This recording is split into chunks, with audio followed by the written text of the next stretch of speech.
नमस्कार दोस्तों, मैं ब्रिजेश शुक्ला आरबीएस महाविद्यालय के ऑनलाइन प्लेटफॉर्म पर आपका स्वागत करता हूं।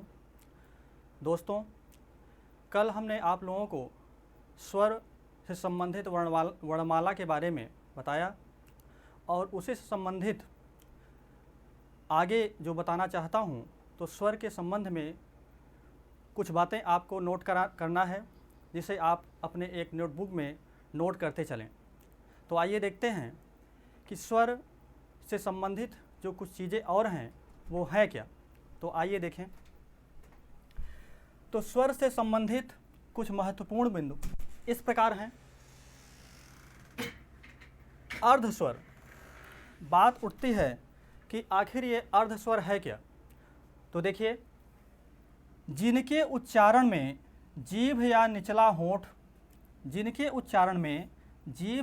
होंठ ऊपरी होंठ से इस प्रकार मिलते हैं कि श्वास रुकती तो नहीं बल्कि सकरे मार्ग से बाहर निकल जाती है, अर्धस्वर कहलाता है।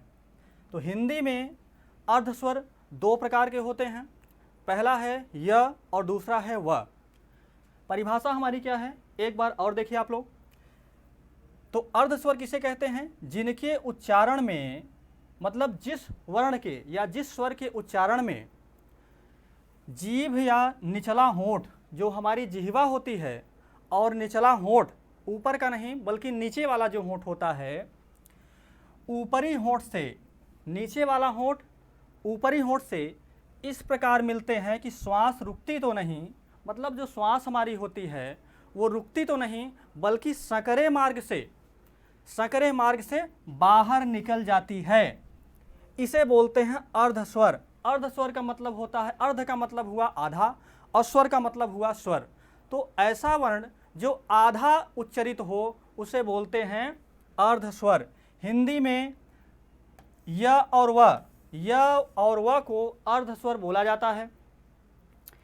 इनका उच्चारण स्वर और व्यंजन के बीच होता है। इनका जो उच्चारण होता है छात्रों, वह स्वर और व्यंजन के बीच में होता है, इसीलिए इसे अर्धस्वर बोलते हैं या अर्ध व्यंजन बोला जाता है।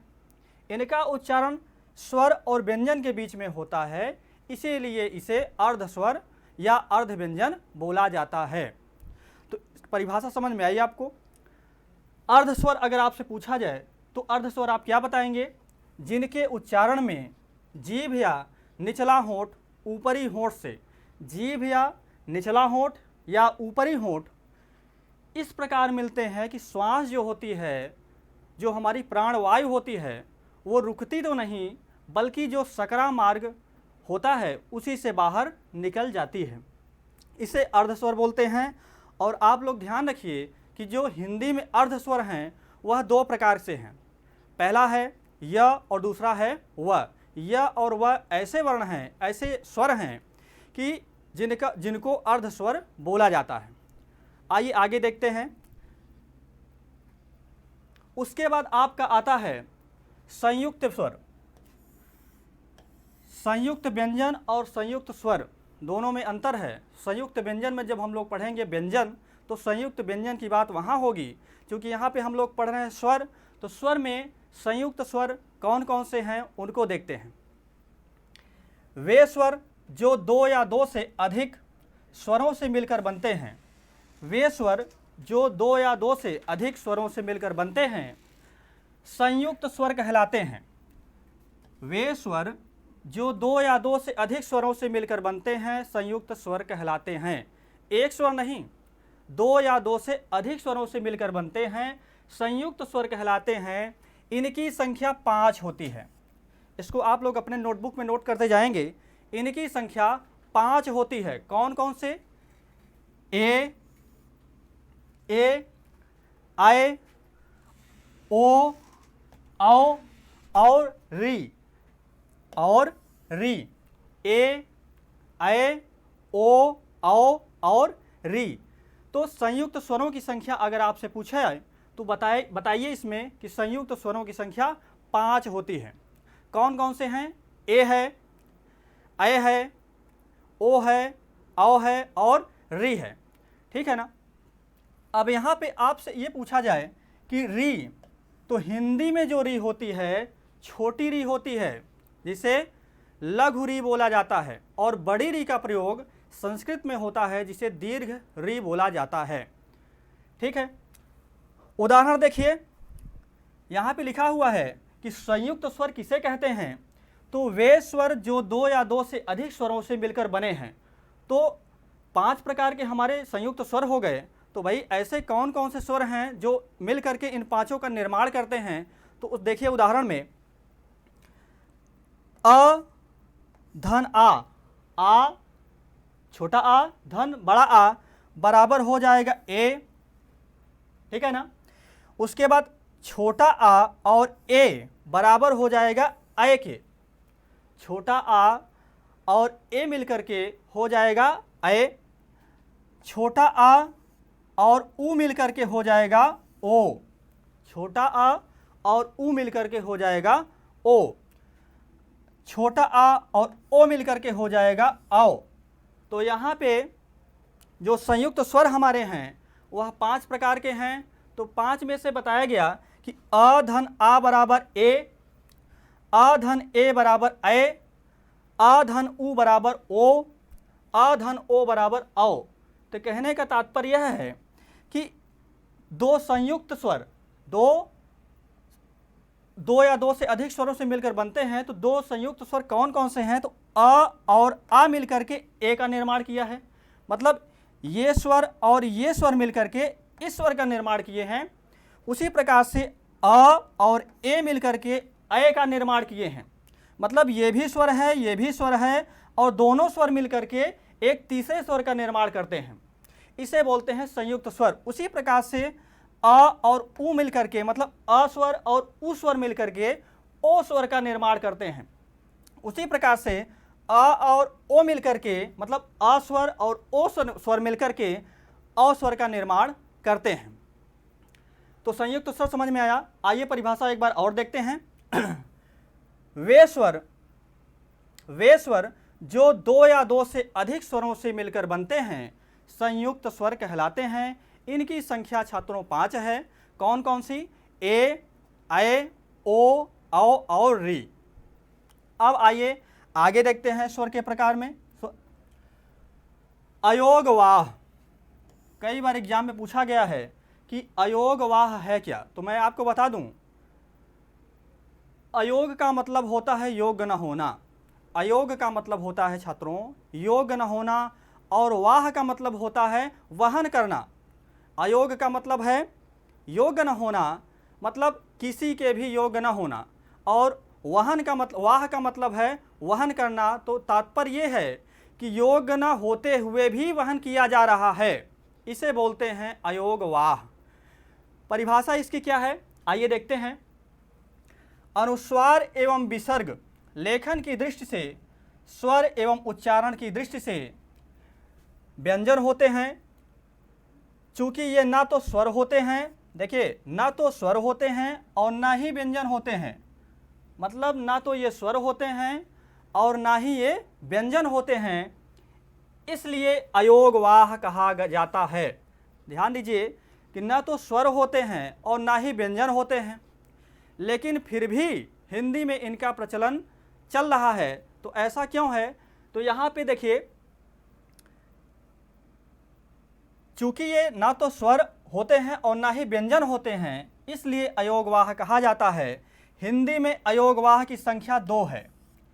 हिंदी में छात्रों अयोगवाह की संख्या 2 है और संस्कृत में अयोगवाह की संख्या 4 है। एक बार क्वेश्चन भी आया हुआ था कि हिंदी में अयोगवाह की संख्या कितनी है और संस्कृत में अयोगवाह की संख्या कितनी है।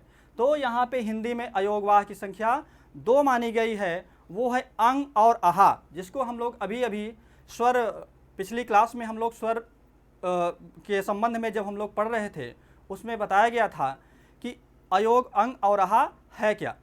अंग है अनुस्वार और आहा है विसर्ग।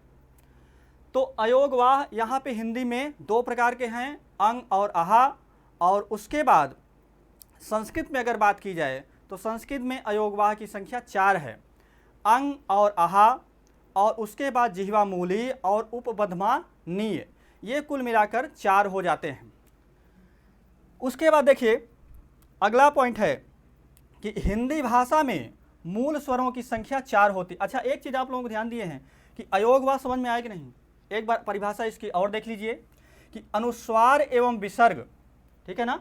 हिंदी में मैंने बताया कि अंग और आहा, तो वही चीज़ है कि अनुस्वार एवं विसर्ग लेखन की दृष्टि से स्वर, मतलब लिखने की दृष्टि से स्वर हैं, एवं उच्चारण की दृष्टि से व्यंजन होते हैं। मतलब जो अनुस्वार एवं विसर्ग होता है, तो लिखने की दृष्टि से अगर आप उसको लिखते हैं अपनी कॉपी में, लेखन की दृष्टि से स्वर उनको बोला जाएगा।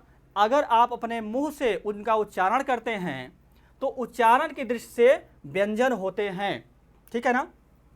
चूंकि ये ना तो स्वर हैं और ना ही व्यंजन हैं, इसलिए अयोग कहा गया है। ना तो ये स्वर के अंतर्गत आते हैं और ना ही व्यंजन के अंतर्गत आते हैं, इसीलिए इनको अयोग कहा गया है। मतलब ये योग नहीं है लेकिन फिर भी वहन कर रहे हैं। इनकी संख्या बताई गई है छात्रों 2 प्रकार की, हिंदी में 2 प्रकार की, और संस्कृत में अगर पूछा जाता है तो वहाँ पे 4 प्रकार के अयोगवाह पाए जाते हैं। अगला पॉइंट देखिए, हिंदी भाषा में मूल स्वरों की संख्या 4 है। हिंदी भाषा में मूल स्वरों की जो संख्या है वह 4 प्रकार की पाई जाती है। कौन कौन सी है? अ, ई, उ और री। अ, ई, उ और री, ये जो होते हैं वो मूल स्वर होते हैं। अ,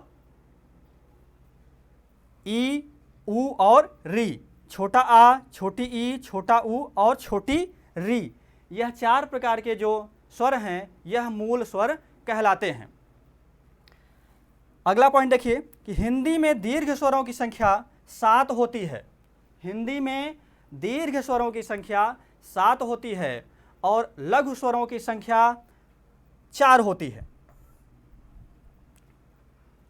हिंदी में दीर्घ स्वरों की संख्या छात्रों 7 प्रकार की होती है। कौन कौन सी है? बड़ा आ, बड़ी ई, छोटा ऊ, ए, ओ और औ। तो अगर आपसे कोई पूछे कि हिंदी में दीर्घ स्वरों की संख्या कितनी होती है तो आप लोग 7 प्रकार बताएंगे। उसी प्रकार से अगर आपसे पूछे कि ह्रस्व स्वरों की संख्या कितनी होती है तो ह्रस्व स्वरों की संख्या 4 होती है। उन्हें मूल स्वर भी कहा जाता है। ह्रस्व स्वरों को मूल स्वर भी कहा जाता है, जैसा कि अभी ऊपर बताया गया है। जैसे छोटा आ, छोटी ई, छोटा ऊ और री, ये होते हैं आपके ह्रस्व स्वर। तो एक बार आइए हम लोग रिवाइज करते हैं, उसके बाद आगे चलते हैं। तो अयोगवाह अगर आपसे कोई पूछता है तो इनको आप ये बताइए कि भाई दृष्टि से, लेखन की दृष्टि से जो अनुस्वार एवं विसर्ग होते हैं वे लेखन की दृष्टि से स्वर एवं उच्चारण की दृष्टि से व्यंजन होते हैं। लेखन की दृष्टि से स्वर एवं उच्चारण की दृष्टि से व्यंजन होते हैं। चूँकि ये ना तो स्वर होते हैं और ना ही व्यंजन होते हैं, तो इसलिए इन्हें क्या बोला गया है? अयोगवाह बोला गया है। हिंदी में अयोगवाह की संख्या मैंने बताया 2 प्रकार के होते हैं। कौन कौन से? विसर्ग और अनुस्वार। अगला पॉइंट बताया गया कि हिंदी भाषा में मूल स्वरों की संख्या 4 होती है। हिंदी भाषा में मूल स्वरों की संख्या अगर आपसे कोई पूछता है तो आपको बताना है कि 4 होती हैं। कौन कौन सी? छोटा आ, छोटी ई, छोटा ऊ और री। उसी प्रकार से हिंदी में दीर्घ स्वरों की संख्या पूछा जाए तो वो 7 प्रकार की होती है। कौन कौन सी? बड़ा आ, बड़ी ई, बड़ा ऊ, ए, ओ और। एक बात और आपको बताना है कि भाई यहाँ पे ए और ए जो है और ओ और औ जो है यह यहाँ पे दीर्घ होते हैं। अगर आप इन्हें ये मान के चलें कि जैसे यहाँ पे ए लिखा हुआ है और यहाँ पे ए लिखा हुआ है, इसे आप ह्रस्व माने और इसे आप दीर्घ माने तो ये गलत हो जाएगा। यहाँ पे ए और ए दोनों क्या हैं? दीर्घ हैं। ओ और औ दोनों क्या हैं? ये भी दीर्घ हैं। ठीक है ना। आगे चलिए अगला देखते हैं।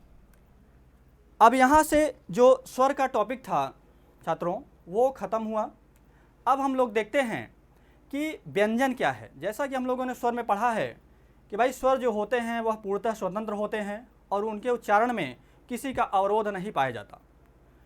और उसके बाद हम लोगों ने देखा कि स्वरों की संख्या हिंदी में कितनी है और स्वरों के प्रकार के बारे में हमने चर्चा की।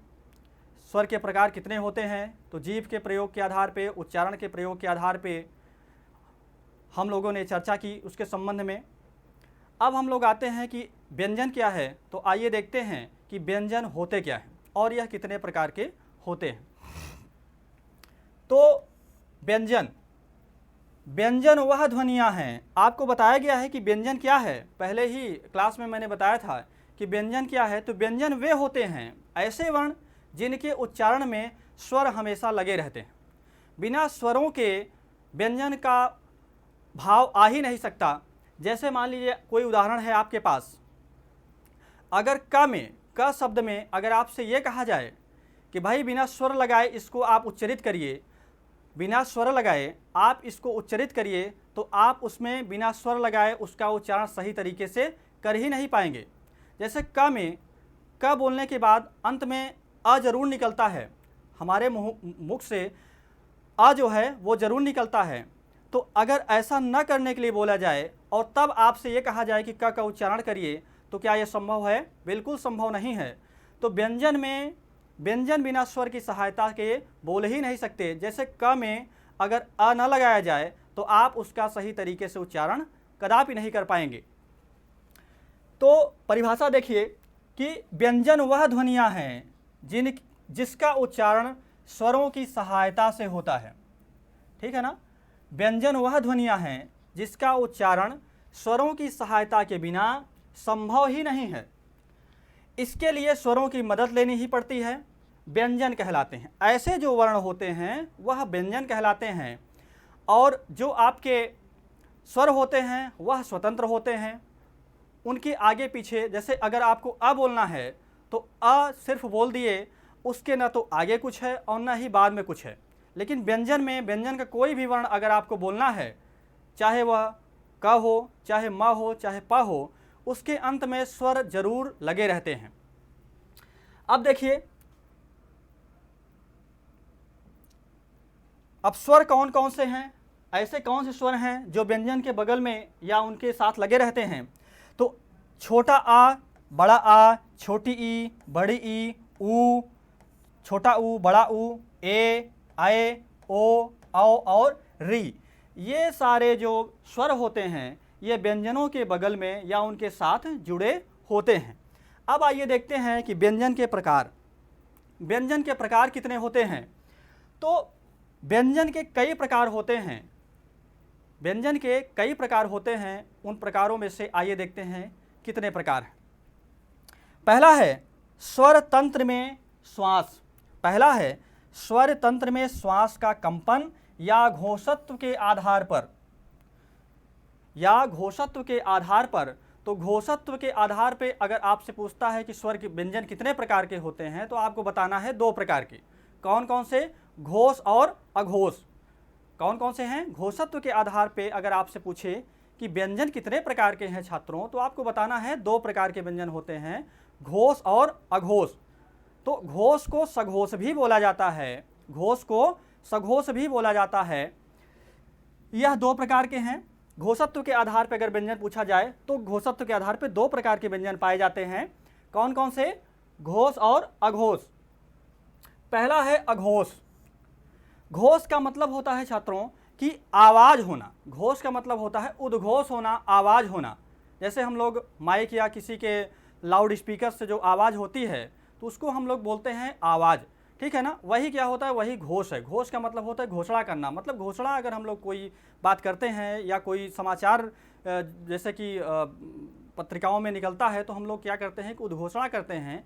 तो ऐसे जो इस प्रकार की जो घोषणाएं होती हैं उसे बोलते हैं घोष। घोष का मतलब है आवाज़ थोड़ा तेजी से हो जाए। ठीक है ना? अघोष जिन ध्वनियों के बोलने की स्वर तंत्रियों में कंपन नहीं होता।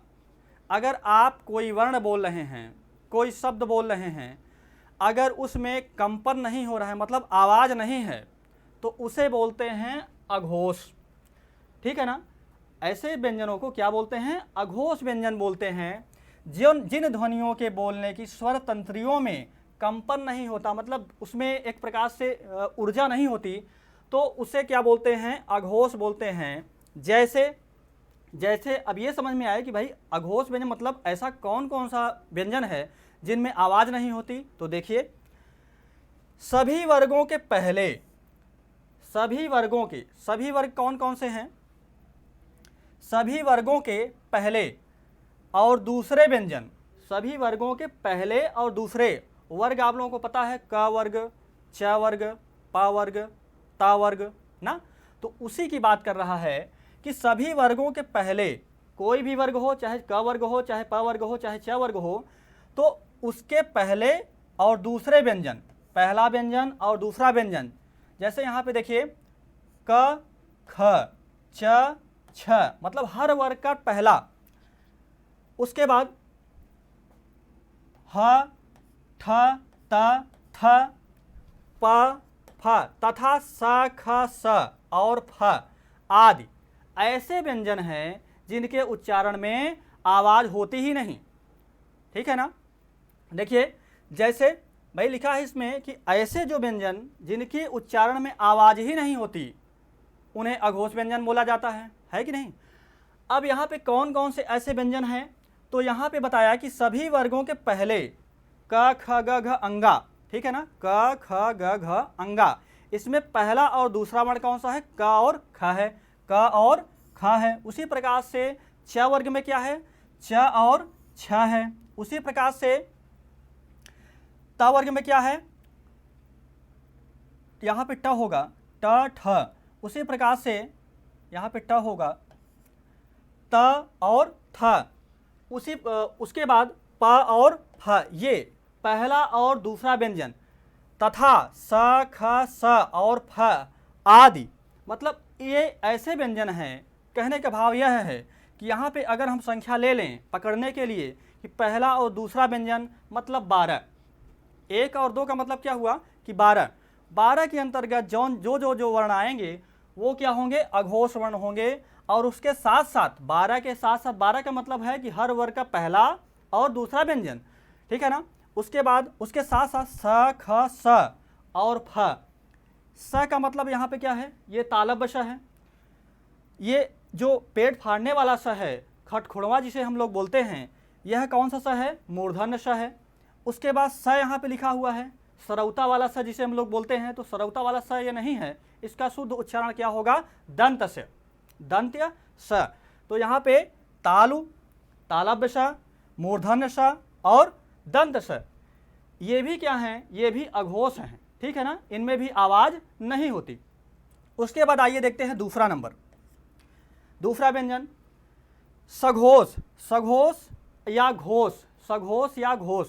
यह दो व्यंजन ऐसे हैं जिनका नाम लगभग पर्यायवाची के समान एक ही है। इसे हम लोग एक ही मानते हैं, चाहे सघोष बोला जाए चाहे घोष बोला जाए, ठीक है ना। अब देखिए, जिन ध्वनियों के बोलने में स्वर तंत्रियों में कंपन होता है, जिन ऊपर लिखा हुआ है अघोष मतलब कंपन नहीं होता, और यहाँ पे लिखा हुआ है सघोष मतलब यहाँ पे कंपन होता है। तो ऐसी ध्वनियाँ जिनके बोलने में स्वर तंत्रियों में कंपन होता है उसे सघोष व्यंजन कहते हैं।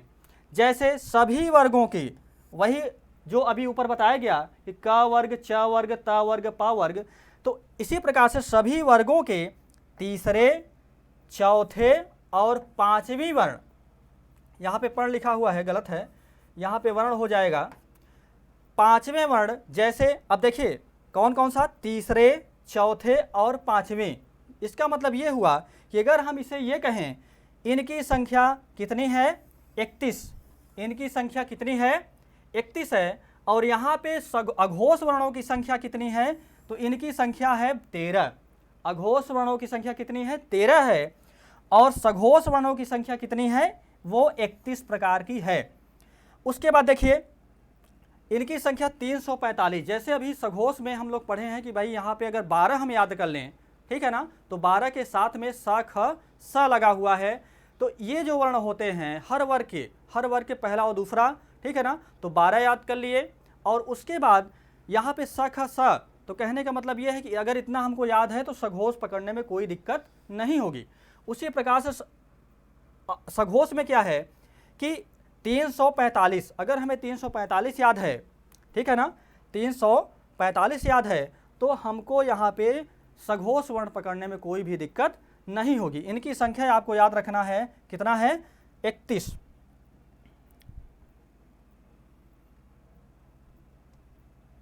ठीक है ना? इतना समझ में आया कि नहीं? तो कहने का मतलब यह है कि घोषत्व के आधार पर अगर पूछा जाए कि व्यंजन के कितने प्रकार हैं तो आपको बताना है 2 प्रकार हैं। कौन कौन से हैं? तो पहला है घोष और दूसरा है अघोष। पहला है अघोष, दूसरा है घोष। तो अघोष का मतलब क्या होता है? अघोष का मतलब है कि ऐसे व्यंजन जिनके उच्चारण में आवाज़ बिल्कुल नहीं होती या आवाज़ कम होती है तो उन्हें हम लोग बोलते हैं कि अघोष व्यंजन। जैसे हर वर्ग का पहला और दूसरा व्यंजन, हर वर्ग का पहला और दूसरा व्यंजन और उसके साथ साथ स ख स ह। फिर उसके बाद क्या है? इनकी संख्या 13 मानी गई है। सघोष व्यंजन जिन ध्वनियों के उच्चारण में स्वर तंत्रियों में कंपन होता है उसे हम बोलते हैं सघोष। इनकी संख्या इसमें क्या है कि हर वर्ग का तीसरा, चौथा और पांचवा वर्ग, हर वर्ग का तीसरा, चौथा और पांचवा वर्ग। उसके बाद इनकी संख्या बताई गई है कि इनकी संख्या जो है वह 31 बताई गई है। ठीक है ना? इतना समझ में आया कि नहीं? अब चलते हैं आगे। घोषत्व के आधार पे हो गया है। अब देखिए श्वास या प्राण की मात्रा के आधार पर, श्वास या प्राण की मात्रा के आधार पर, तो इनके आधार पर 2 भेद हैं। इनके आधार पर व्यंजन के 2 भेद हैं। पहला है अल्प प्राण व्यंजन, दूसरा है महाप्राण व्यंजन। पहला है अल्प प्राण व्यंजन और दूसरा है महाप्राण व्यंजन। तो अल्प प्राण व्यंजन का मतलब क्या होता है कि जिन ध्वनियों के बोलने में सांस की मात्रा कम लगे, जिन ध्वनियों के बोलने में श्वास हमारी होती है उसकी मात्रा का उपयोग कम हो, ऐसे व्यंजन को हम लोग क्या कहते हैं? अल्प प्राण व्यंजन। अब भाई ये समस्या उठती है कि अल्प प्राण व्यंजन ऐसे कौन कौन से वर्ण हैं जिनके बोलने में हमारी प्राणवायु का जो खर्च है वो कम लगे? तो सभी वर्गों के पहले, तीसरे और पांचवें, सभी वर्गों के पहले, तीसरे और पांचवें तथा अंतस्थ व्यंजन य, र, ल और व आदि।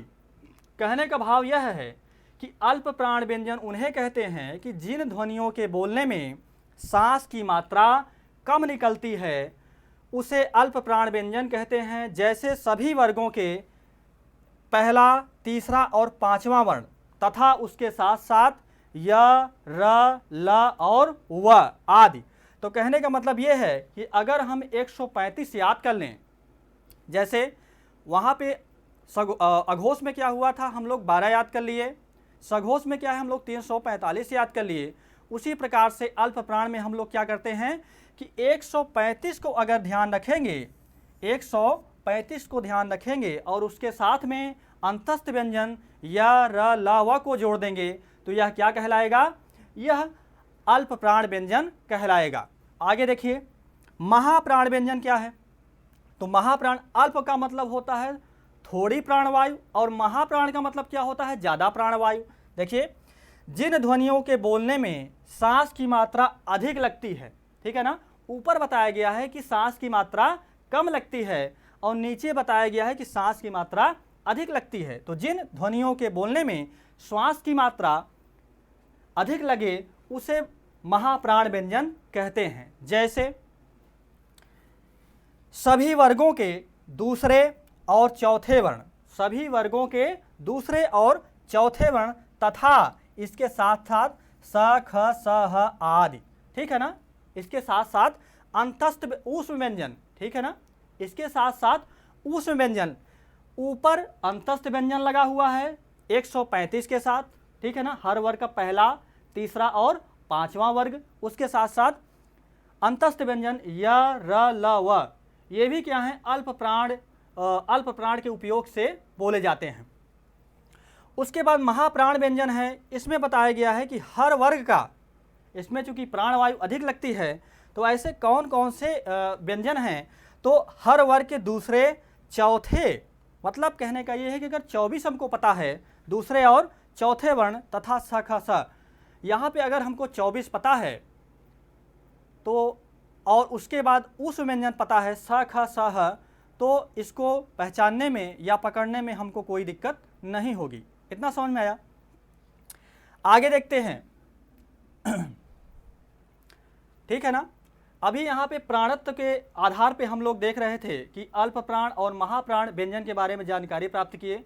उसके पहले हम लोग घोषत्व पढ़ चुके हैं कि घोष के आधार पे अघोष और सघोष समझ गए। अब देखिए जिह्वा के आधार पर, जिह्वा के प्रयोग के आधार पर, तो जिह्वा के प्रयोग के आधार पर, इस आधार पर इसके 3 भाग होते हैं। कौन कौन से? स्पर्श व्यंजन, पहला क्या है? स्पर्श व्यंजन। दूसरा क्या है? अंतस्थ व्यंजन, जिसे हम लोग अभी पढ़ चुके हैं। ऊष्म व्यंजन, ठीक है ना, ये भी हो चुका है। तो पहला क्या है? स्पर्श व्यंजन। तो परिभाषा हमारी क्या है कि जिन व्यंजनों के बोलने में, जिन व्यंजनों के बोलने में कोई भी व्यंजन हो, ठीक है ना, व्यंजन का मतलब है क से लेकर ज्ञ तक कोई भी व्यंजन हो, जिन व्यंजनों के बोलने में उच्चारण अवयव, उच्चारण अवयव का मतलब होता है कि हमारे मुख से जो भी व्यंजन उच्चरित होते हैं कि वो किन किन अवयव का मतलब होता है स्थान, शरीर, ठीक है ना। तो बोलने में उच्चारण अवयव जिह्वा, होंठ। भाई बोलने के लिए किस चीज़ की आवश्यकता होती है? जिह्वा की और होंठ की, ठीक है ना, जिह्वा की और होंठ की।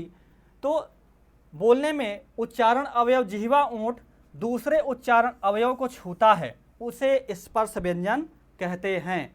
कहने का भाव यह है कि जिन वर्णों का उच्चारण करने पर, ठीक है ना, जिन वर्णों का उच्चारण करने पर हमारी जिह्वा मुख के जिस जिस अंग को स्पर्श करती है, उसे क्या बोलते हैं? स्पर्श व्यंजन कहते हैं। परिभाषा हमारी बिल्कुल स्पष्ट है कि स्पर्श व्यंजन किसे कहते हैं? तो हमारे मुख में जिह्वा हमारे उच्चारण करते समय, जिह्वा जो होती है वो हमारे मुख के जिन जिन अवयवों को स्पर्श करती है, उसे हम लोग क्या बोलते हैं? स्पर्श व्यंजन बोलते हैं। और यह क से म तक होता है। स्पर्श व्यंजन जो हमारा होता है वह क से म तक होता है और इनकी संख्या होती है 25। क से म तक और इनकी संख्या जो होती है वह 25 होती है, ठीक है ना। क से म तक स्पर्श व्यंजन बोले जाते हैं और इनकी संख्या होती है 25। दूसरा है अंतस्थ व्यंजन। अंतस्थ व्यंजन, इसकी परिभाषा क्या है?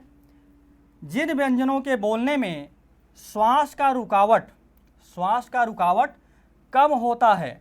जैसे कोई व्यंजन हम बोलते हैं प्रैक्टिकल में, जैसे हम कोई व्यंजन बोलते हैं तो उसमें होता क्या है कि किसी वर्ण को के उच्चारण में ज़्यादा हमें जोर लगाना पड़ता है और किसी वर्ण के उच्चारण में हमें कम जोर लगाना पड़ता है।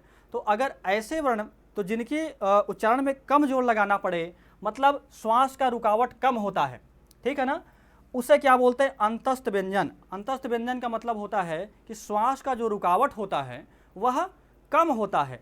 तो ऐसे व्यंजन को अंतस्थ व्यंजन कहते हैं। और अंतस्थ व्यंजन कौन कौन से होते हैं दोस्तों? य, र, ल और व, ये हमारे होते हैं अंतस्थ व्यंजन। समझ में आए कि नहीं? उसके बाद है अगला व्यंजन, जिह्वा के आधार की बात हो रही है, तो उसमें तीसरा है ऊष्म व्यंजन। ऊष्म व्यंजन क्या है? ऊष्म व्यंजन का मतलब होता है घर्षण, मुख के जिस भाग से घर्षण हो और वहाँ से गर्म वायु निकले, मतलब ऐसा जो व्यंजन हो, ऐसा व्यंजन जिनके उच्चारण में मुंह में घर्षण हो और उसी की वजह से गर्म वायु बाहर निकले, उसे बोलते हैं ऊष्म व्यंजन। परिभाषा देखिए, जिस व्यंजनों के बोलने में घर्षण के साथ गर्म हवा निकले, ठीक है ना, जिस व्यंजनों के या जिन व्यंजनों के बोलने में घर्षण के साथ गर्म हवा निकले, ठीक है ना, उसे ऊष्म व्यंजन कहते हैं। जैसे स ख स ह, जैसे स ख स ह, अगर आप तालव्य स बोलेंगे, मूर्धन्य स बोलेंगे, दंत स बोलेंगे, ठीक है ना, तो इन वर्णों के बोलने में और ह का प्रयोग करेंगे जब अपने प्रैक्टिकल में मुंह से, तो इसमें आपको दिक्कत होगी, गर्म वायु निकलेगी, ठीक है ना, और बोलने में दिक्कत होती है। घर्षण का मतलब होता है समस्या होना। उसके बाद देखिए संघर्ष व्यंजन, ठीक है ना, उसके बाद है संघर्ष व्यंजन। कौन कौन से हैं? तो जिन व्यंजनों के बोलने में वायु विशेष स्थान से घर्षण करते हुए निकलती है, जिन व्यंजनों के बोलने में वायु विशेष स्थान से घर्षण विशेष स्थान का मतलब क्या है, कोई विशेष स्थान होगा वहाँ से घर्षण करती हुई निकलती है, उसे संघर्षी व्यंजन कहते हैं। ठीक है ना, उसे संघर्ष या संघर्षी व्यंजन कहते हैं। और ये दो ही शब्द हैं, जैसे ज और फ।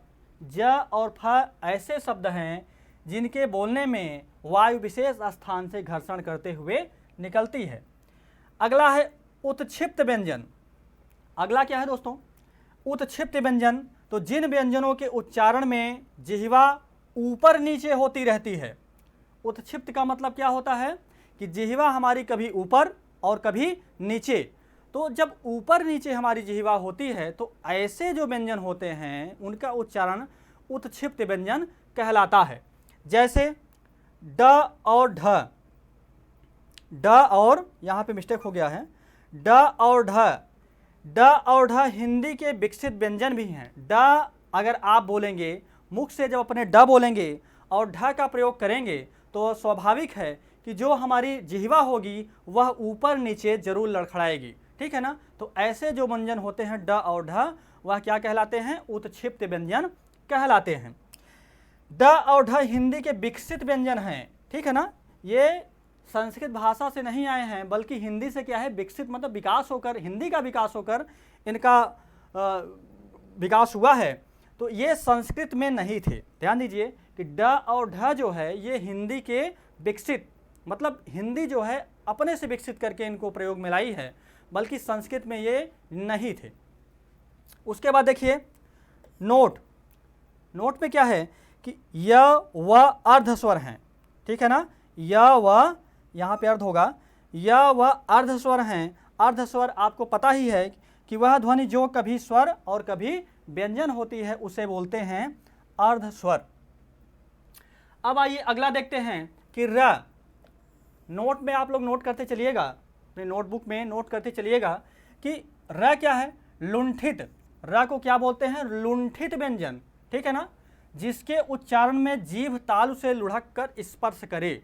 जिसके उच्चारण में जो हमारी जिह्वा होती है वह तालु से लुढ़क कर स्पर्श करे तो उसे क्या बोलते हैं, लुंठित। और लुंठित व्यंजन ध्यान रखिएगा र होता है। र को जब आप प्रयोग में लाएंगे, प्रैक्टिकल में लाएंगे, तो वहाँ पे जीभ जो हमारी होती है वो तालु से लुढ़क कर स्पर्श करती है। अगला है ल। ल जो होता है वो पार्श्विक व्यंजन है। र जो हमारा है वो कैसा व्यंजन है, लुंठित। और ल जो हमारा है वह पार्श्विक व्यंजन है, जिसके उच्चारण में हवा जीभ के पार्श्व बगल से, ठीक है ना, पार्श्व भाग से या इसे बगल से कहें तो पार्श्व बगल से या भाग से निकल जाती है। जिसके उच्चारण में हवा जो हमारी होती है जीभ के बगल से निकल जाती है, मतलब उसके साइड से निकल जाती है, उसे बोलते हैं पार्श्विक। का मतलब होता है जीभ के आसपास से जो वर्ण उच्चरित हो जाते हैं उसे बोलते हैं पार्श्विक व्यंजन। और पार्श्विक जो व्यंजन हमारा होता है वो होता है ल। तो आज का वीडियो बस इतना ही। आप लोगों का वीडियो कैसा लगा प्लीज़ कमेंट करके हमें बताएं। धन्यवाद।